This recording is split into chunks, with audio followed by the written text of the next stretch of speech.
ये रिएक्शन है स्पॉन्टेनियस। अगर मैं इसको कहूँ कि चल भी ऊपर जा, चल चल चल ऊपर जा, नहीं जा रहा भाई। क्यों? क्योंकि ये रिएक्शन है नॉन स्पॉन्टेनियस। उसमें बैटरी की जगह पे जनरेटर लगा रखा है मैंने, तो वो तो भी जहाँ पे भी जाऊँगा मैं जनरेटर उठा के साथ में लेकर जाऊँगा। ये तो बड़ी। इस वीडियो में हम समझेंगे इलेक्ट्रोकेमिकल सेल की केमिस्ट्री को। पहला सेल कैसे बनाया गया था, कौन सा मटेरियल इस्तेमाल हुआ था, कितना पोटेंशियल जनरेट हुआ था। क्यूरियस होना इस बात के लिए, इस क्वेश्चंस के लिए? तो चलिए हम इस वीडियो को लास्ट तक देखते हैं। अगर आप कॉन्सेप्ट को क्लियर कर लेते हैं तो क्या आप रियल लाइफ के साथ उसको जोड़ पाते हैं? एग्जाम में जब क्वेश्चंस आते हैं तो क्या आप उनको अटेम्प्ट कर पाते हैं? अगर नहीं तो बेटा इस वीडियो को लास्ट तक जरूर देखिए। तो चलिए शुरू करते हैं। आपको इसको वीडियो में पता चलेगा कि मैंने इस वीडियो को बनाने में कितना रिसर्च किया है, कितनी मेहनत की है। तो चलिए सबसे पहले हम पूरा रोड मैप देख लेते हैं कि इस वीडियो में हम क्या क्या पढ़ने वाले हैं। सबसे पहले सेल पढ़ेंगे, फिर types of cell, importance of electrochemistry, फिर गैल्वेनिक सेल, साल्ट ब्रिज और इफेक्ट ऑफ एक्सटर्नल पोटेंशियल। यानी कुल मिला के ये कितने टॉपिक्स पढ़ेंगे इस वीडियो में? 6 टॉपिक्स। तो चलिए शुरू करते हैं। पहला टॉपिक हमारा सेल। सेल क्या होता है? एक छोटा सा कंटेनर होता है। जैसे मैंने अभी आपको दिखाया था कि कंटेनर, ये देखो, ये है एक छोटा सा कंटेनर जिसके अंदर होती है केमिकल रिएक्शन, और केमिकल रिएक्शन से जनरेट होती है इलेक्ट्रिसिटी। और एक सेल और होता है जिसमें इलेक्ट्रिसिटी आप देते हैं और में केमिकल रिएक्शन होती है, तो हम उसको भी सेल बोलते हैं। यानी केमिकल एनर्जी इलेक्ट्रिकल एनर्जी में और इलेक्ट्रिकल एनर्जी केमिकल एनर्जी में कन्वर्ट होती है। तो ऐसे कंटेनर को, ऐसे बर्तन को, ऐसे यूटेंसिल को क्या हम बोलेंगे? सेल बोलेंगे। देखिए, केमिकल एनर्जी को इलेक्ट्रिकल एनर्जी में कन्वर्ट करना है तो ये एक सेल हो गया, इलेक्ट्रिकल एनर्जी को केमिकल एनर्जी में कन्वर्ट करना है तो ये दूसरा सेल हो गया। तो इसका मतलब है 2 टाइप के सेल होंगे जिसमें इलेक्ट्रिसिटी जनरेट होती है, प्रोड्यूस होती है, हम उसको गैल्वेनिक सेल बोलते हैं। और जिसमें इलेक्ट्रिसिटी का इस्तेमाल होगा that is a galvanic cell. अब मुझे कमेंट करके बताइए कि इलेक्ट्रिसिटी जनरेट करने वाले सेल कौन कौन से हैं, कौन कौन से सेल हैं जिनमें इलेक्ट्रिसिटी जनरेट होती है। जल्दी बताइए आप कहाँ कहाँ पे इस्तेमाल करते हैं, फिर मैं आपको बताऊंगा इलेक्ट्रोलाइटिक सेल। ठीक है जी। इलेक्ट्रोलाइटिक सेल क्या होते हैं? वो सेल जिनके बीच में अगर आप इलेक्ट्रिसिटी दे देते हैं तो इलेक्ट्रोलिसिस होता है। ठीक है जी। उसके बाद गैल्वेनिक सेल जो है उसमें रिएक्शन जो होगी वो स्पॉन्टेनियस होगी। स्पॉन्टेनियस का मतलब कि ये मेरे पास मान लीजिए पेन है, तो मैं अगर इसको छोड़ देता हूँ, मैं इसको फेंक नहीं रहा, जस्ट छोड़ रहा हूँ, जैसे ही मैंने इसको छोड़ा ये नीचे गिर गया, अपने आप गिरा। ये रिएक्शन है स्पॉन्टेनियस। अगर मैं इसको कहूँ कि चल भी ऊपर जा, चल चल चल ऊपर जा, नहीं जा रहा भाई। क्यों? क्योंकि ये रिएक्शन है नॉन स्पॉन्टेनियस। ऊपर से कोई चीज़ नीचे गिरी, अपने आप गिरी, दिस इज अ स्पॉन्टेनियस। नीचे से ऊपर जाने के लिए मैंने उसको बोला तो वो नहीं गई, वो नॉन स्पॉन्टेनियस है। भाई जो काम अपने आप हो जाए उसको स्पॉन्टेनियस बोलते हैं, और जिनको करना पड़े वो नॉन स्पॉन्टेनियस होते हैं। और स्पॉन्टेनियस रिएक्शंस के लिए डेल्टा जी यानी गिब्स एनर्जी, जो इलेक्ट्रिसिटी जनरेट हो रही है, तो डेल्टा जी क्या होगा? नेगेटिव होगा। और इलेक्ट्रोलाइटिक सेल के लिए डेल्टा जी क्या होगा? पॉजिटिव होगा। इसमें केमिकल एनर्जी इलेक्ट्रिकल एनर्जी में कन्वर्ट होती है गैल्वेनिक सेल में, जबकि इलेक्ट्रोलाइटिक सेल में इलेक्ट्रिकल एनर्जी केमिकल एनर्जी में कन्वर्ट होती है। क्लियर है? इसमें एक और खास बात कि बेटा 2 तरह के इलेक्ट्रोड्स होते हैं, इनमें दोनों में एक होता है एनोड और एक होता है कैथोड। जब इलेक्ट्रिसिटी जनरेट हो रही हो तो एनोड नेगेटिव और कैथोड पॉजिटिव होता है, और जब आप इलेक्ट्रिसिटी इस्तेमाल कर रहे हो तब एनोड पॉजिटिव होता है और कैथोड नेगेटिव होता है। क्लियर है जी? टाइप्स ऑफ सेल अगर आप लोगों को क्लियर हो गया तो हम आगे चले। चलिए, इस चैप्टर की इंपॉर्टेंस क्या है, क्यों पढ़े इस चैप्टर को, ये सबसे ज्यादा इंपॉर्टेंट सवाल है। देखिए, एनसीईआरटी या सीबीएसई ये कभी नहीं चाहती कि आप लोग सिर्फ पढ़ते रहे और सिर्फ एग्जाम्स के लिए पढ़े। हाँ, आपकी रियल लाइफ में भी तो कुछ चीज़ काम आनी चाहिए। तो सबसे पहले जी इलेक्ट्रोकेमिकल सेल। हाँ, मैंने आपसे पूछा था कमेंट में कि आप बताइए कि सेल कहाँ कहाँ इस्तेमाल होता है। रिमोट में इस्तेमाल होता है, ये मेरे पास रिमोट, तो ये यहाँ पे यूज़ होता है। ठीक है जी। घड़ी में भी सेल इस्तेमाल होता है, बैटरी काफ़ी जगह पे यूज़ होती है। ठीक है जी। बैटरी सेल ये सारे के सारे जो इलेक्ट्रिसिटी जनरेट करते हैं। क्यों?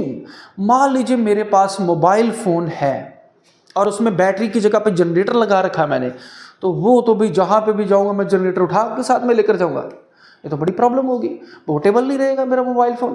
मुझे एक ही जगह पे सेट फिट बैठा के रखना पड़ेगा जैसे जूसर को रखते हैं। और अगर जनरेटर से के साथ चल रहा है तो उसमें से धुआं भी निकलेगा, अगर धुआं भी निकलेगा तो वो तो पोल्यूशन फ्री भी नहीं रहेगा। भाई मैं उसको जेब में नहीं डाल सकता, जेब में बैठा बैठा धुआं छोड़ रहा है वो। तो इलेक्ट्रिसिटी जो जनरेट होती है सेल से, केमिकल एनर्जी से, वो पोर्टेबल होती है, एफिशिएंट होती है, लो कॉस्ट होती है और पोल्यूशन फ्री होती है। सेकंड है इलेक्ट्रोलाइसिस। हाँ, काफ़ी सारी रिएक्टिव मेटल्स हैं जैसे कि lithium, sodium, potassium, magnesium, aluminium, ये सारी के सारी मेटल्स हमें इलेक्ट्रोलाइसिस से मिलती हैं। और कुछ तो कंपाउंड्स भी मिलते हैं जैसे क्लोरीन, सोडियम हाइड्रोक्साइड, तो ये भी इलेक्ट्रोलाइसिस से मिलते हैं। हमारी बॉडी में जो नर्व्स होती हैं, न्यूरॉन्स होते हैं, भाई ये भी न्यूरॉन्स दिखाता हूँ कैसे होते हैं। न्यूरॉन ये है, हमारी बॉडी में न्यूरॉन होते हैं इस तरह के। अब इनका क्या काम होता है, इलेक्ट्रिकल इम्पल्सिस को लेकर जाना। इलेक्ट्रिकल और केमिकल इम्पल्सिस होते हैं, तो ये भी एक तरह की इलेक्ट्रोकेमिस्ट्री हुई है ना। तो ये भी तो इम्पॉर्टेंट है हमारी डेली लाइफ में, ठीक है। नोट्स साथ साथ में आपको मिलते जाएंगे, यहाँ पे जो लिखा हुआ है वो सब आपके नोट्स हैं। ये रहा, देखिए भाई ध्यान से देखिए, ये मेरे पास है जिंक की रॉड, ठीक है।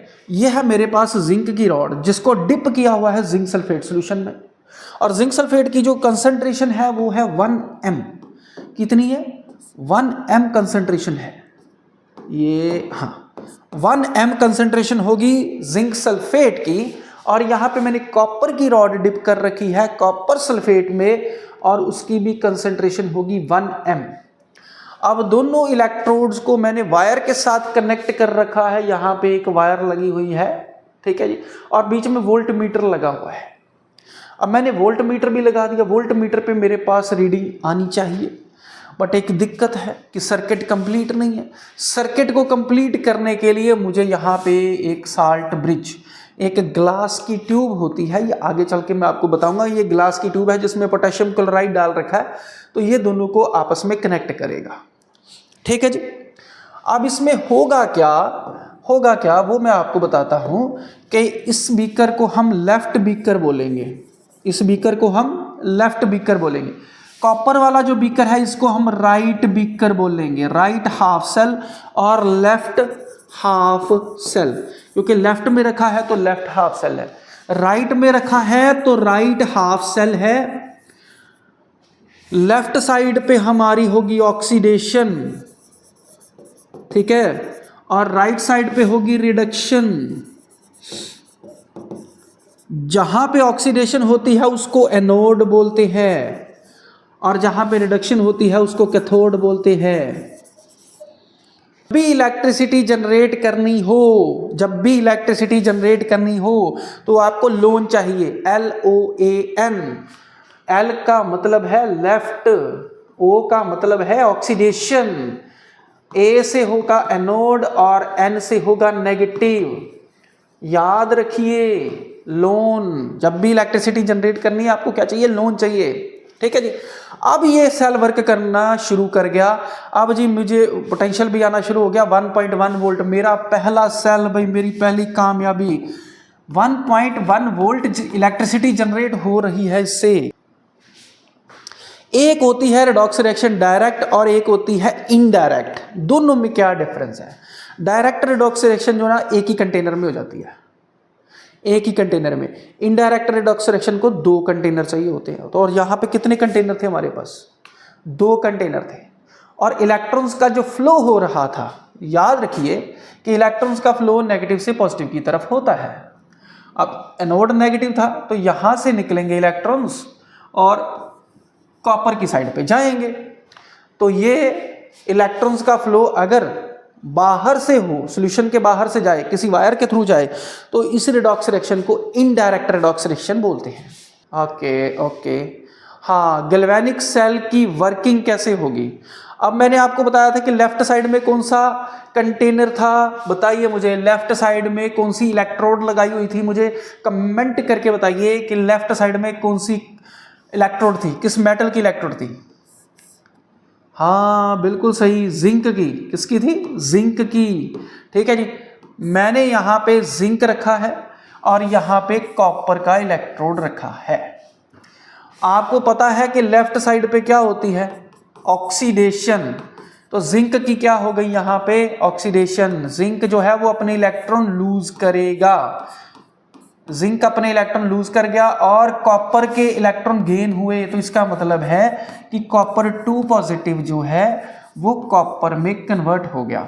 होगा क्या कि जैसे जिंक की इलेक्ट्रोड थी, ठीक है जी, अब ये डिके होनी शुरू हो जाएगी। क्या होगा, पतली होनी शुरू हो जाएगी।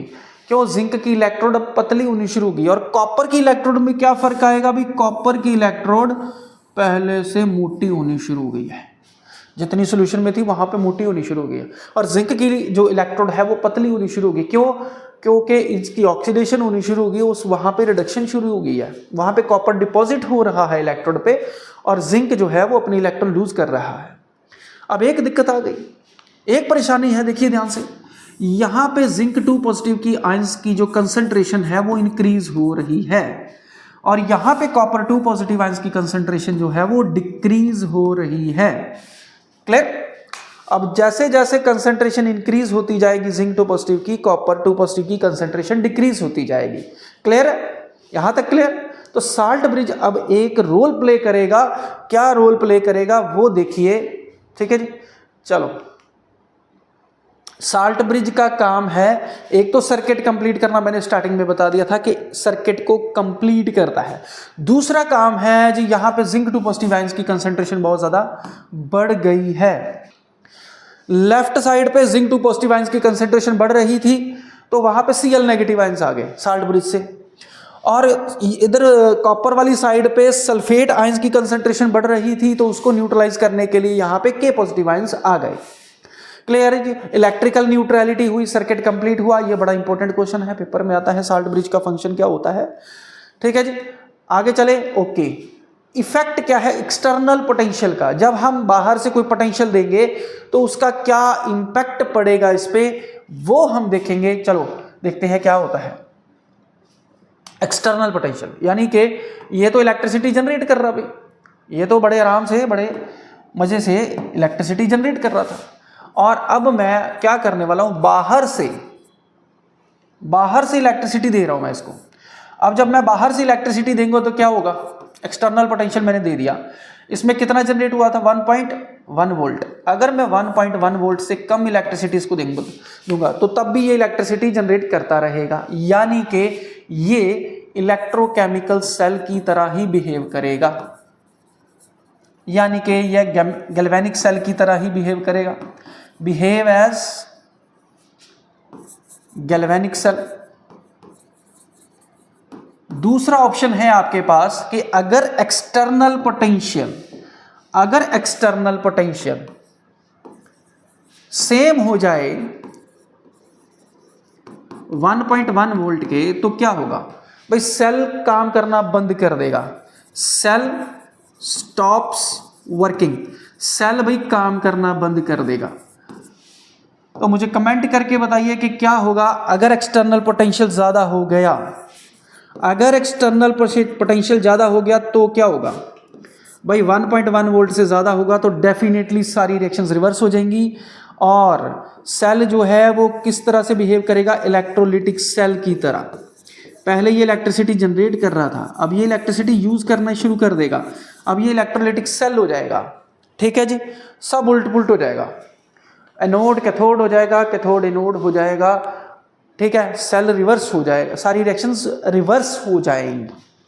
यहां तक क्लियर है जी, ये भी नोट कर लो बेटा आप लोग, जो आपके सामने आया है उसको नोट कर लीजिए। ठीक है, चलिए नेक्स्ट। अब कुछ क्वेश्चंस आ गए आप लोगों के सामने, अब हम इस क्वेश्चंस को सॉल्व करेंगे। अभी थोड़ी देर पहले मैंने आपको समझाया कि इलेक्ट्रोकेमिकल सेल जो है वो इलेक्ट्रोलिटिक सेल की तरह बिहेव करेगा। मुझे कमेंट करके इसका सही ऑप्शन बताइए, ए बी सी डी, क्योंकि मैंने अभी समझाया आप लोगों को तो मैं उम्मीद करता हूं कि मुझे आप सही आंसर बताएंगे। ये 4 ऑप्शंस हैं आपके सामने, ए बी सी डी, इनमें से करेक्ट ऑप्शन कौन सा आएगा मुझे कमेंट करके बताइए टाइमलाइन के साथ। चलिए नेक्स्ट क्वेश्चन पे, 2 पॉइंट्स ऑफ डिफरेंस बताइए इलेक्ट्रोकेमिकल सेल और इलेक्ट्रोलिटिक सेल के। ये मैंने अभी थोड़ी देर पहले ही आपको दोनों पॉइंट्स लिखवाए हैं, है ना, दोनों क्या 6 पॉइंट्स लिखवाए हैं, 6 के 6 में से कोई भी 2 पॉइंट्स कर लो। उसके बाद नेक्स्ट है what happens if external potential applied becomes greater than E degree cell. अभी थोड़ी देर पहले बताया, अभी थोड़ी देर पहले फिर बताया मैंने, वो वही क्वेश्चन आ गया। एक्सटर्नल पोटेंशियल, ये वो क्वेश्चन है, प्रीवियस ईयर क्वेश्चन है बेटा, इनको इग्नोर मत करना, इग्नोर करोगे तो पछताओगे, ठीक है। ये सारे के सारे जो क्वेश्चन है मोस्ट इंपॉर्टेंट है, बार बार पेपर में आते हैं, ठीक है। तो एक्सटर्नल पोटेंशियल अगर आपने दिया है और वो ई डिग्री सेल से ज़्यादा है, यानी कि सेल पोटेंशियल से ज़्यादा है जो सेल का पोटेंशियल था, तो क्या होगा? वही होगा कि इलेक्ट्रोकेमिकल सेल इलेक्ट्रोलिटिक सेल की तरह बिहेव करेगा। मैंने आपको क्वेश्चन का आंसर बता दिया है, ठीक है जी। हाँ, ये रहा, लेफ्ट साइड पे जिंक की ऑक्सीडेशन हुई थी, ठीक है जी। क्या हुई थी? जिंक की ऑक्सीडेशन हुई थी। ये लीजिए, येलो पेन से लिखते हैं, जिंक की हुई थी ऑक्सीडेशन, और कॉपर 2 पॉजिटिव की क्या हुई थी? रिडक्शन। ये तो पता है आप लोगों को। अब सेल को रिप्रेजेंट कैसे करें कि जो एनोड है वो पहले लिखा जाएगा, आपने एनोड की रिएक्शन को लिखना है, बीच में 2 स्लैश डालने हैं, फिर कैथोड की रिएक्शन को लिखना है। ये जो 2 स्लैश है ना, इसको हम साल्ट ब्रिज के लिए रिप्रेजेंट किया करते हैं, यानी कि ये जो डबल स्लैश है इसका मतलब है कि साल्ट ब्रिज को हमने रिप्रेजेंट किया। एनोड की रिएक्शन क्या थी? पहले हमने लिखा था जिंक, जिंक किस फॉर्म में होता है? सॉलिड फॉर्म में, एस पैर में डाल दिया। अब सिंगल स्लैश डाला जाएगा, सिंगल स्लैश का मतलब रिएक्शन जो है वो आगे चल रही है। अब जिंक 2 पॉजिटिव डाल दिया हमने और इसमें डाल दिया एक्वस, एक्वस का मतलब कि सॉल्यूशन में है। फिर मैंने डबल स्लैश डाल दिया, फिर कैथोड की रिएक्शन कि कॉपर 2 पॉजिटिव कन्वर्ट हो रहा है कॉपर में, ये हो गई रिएक्शन। ये सेल का रिप्रेजेंटेशन है, this is the representation of the cell. मैंने सेल रिप्रेजेंटेशन आपको करवा दिया है। अब उसके बाद अगला क्वेश्चन जो आपके लास्ट वाला क्वेश्चन था वो देख लेते हैं, क्या था? हाँ, ये था लास्ट क्वेश्चन। तो correct cell to represent the following. देखिए जिंक जो है वो जिंक 2 पॉजिटिव में कन्वर्ट हो रहा है। इसमें किस में है? जिंक, जिंक 2 पॉजिटिव में, ये देखो, है ना। देखिए किस में है? जिंक। ये देखना है पूरी रिएक्शन में कि ऑक्सीडेशन किसकी हो रही है? ऑक्सीडेशन जिंक की हो रही है, तो एनोड पहले जिंक आएगा। फिर उसके बाद है जी एजी पॉजिटिव एजी में कन्वर्ट हो रहा है, तो एजी पॉजिटिव एजी में इसमें कन्वर्ट हो रहा है, तो ये डी ऑप्शन सही ऑप्शन है, ठीक है जी। और जो सेल पोटेंशियल है उसको ई डिग्री सेल से रिप्रेजेंट किया जाता है। तो आप लोगों को अब तक देखिए, आप इस वीडियो के लास्ट तक पहुंच चुके हैं, तो इसका मतलब है कि आपको वीडियो बहुत अच्छा लगा और काफ़ी इन्फॉर्मेटिव लगा। आप मुझे कमेंट करिए कि सर नेक्स्ट वीडियो डालिए, मैं आप लोगों के लिए बहुत जल्दी नेक्स्ट पार्ट लेकर आऊँगा। आप मेरी वीडियो को लाइक करिए और इसको जितना हो सके दूसरे स्टूडेंट्स के साथ, दूसरे फ्रेंड्स के साथ भी शेयर करिए।